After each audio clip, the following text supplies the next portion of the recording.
Hello বন্ধুরা, আপনারা সবাই কেমন আছেন? আশা করি সকলে ভালো আছেন। আজকে আমি চলে আসলাম বড়ই পাড়াইতে।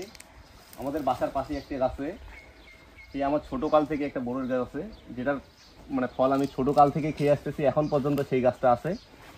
এই যে দেখেন বড়ইগুলা কি সুন্দর, একবারে সার কীটনাশক ছাড়া বড়ই, কি সুন্দরভাবে করতেছে। এটাতে কোনো বীজ বা ফরমালিন নেই, একবারে প্রাকৃতিক বা প্রাকৃতিকভাবে বিশুদ্ধ একটা ফল। এই বড়ইয়ের সাথে আমাদের শৈশবের অনেক স্মৃতি জড়িয়ে আছে। ছোটোবেলায় আমি অনেকজনকে পিটিয়েছি বড়ই পাড়াতে এসে, আবার অনেকের বড়ই পাড়তে গিয়ে দৌড়ানি খেয়েছি। সবারই কম বেশি এই বড়ইয়ের সাথে অনেক স্মৃতি জড়িত আছে।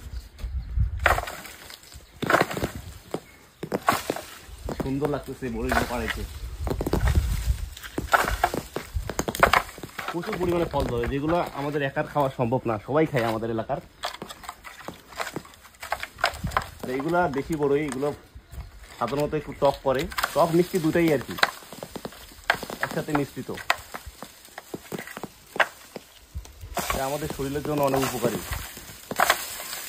আর বাজারে যেগুলো আমরা বড়ি খাই, সেগুলো তো সার কীটনাশক অনেক ধরনের ক্ষতিকারক পদার্থ ইউজ করে, যেগুলো আমাদের শরীরের জন্য অনেক ক্ষতিকারক।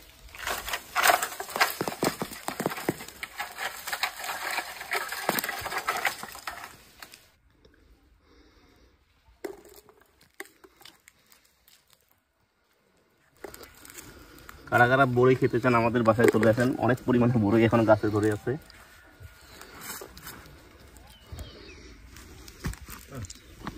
এগুলো দিয়ে সাধারণত আচার বানানো হয়, আচার অনেক সুস্বাদু হয় এগুলো বড়ই, কারণ হালকা টক থাকে, হালকা মিষ্টি থাকে। কারণে বড়ই দিয়ে তো আর আচার হয় না, দেশি বড়িটাই সবচেয়ে আচারের জন্য সবচেয়ে ভালো।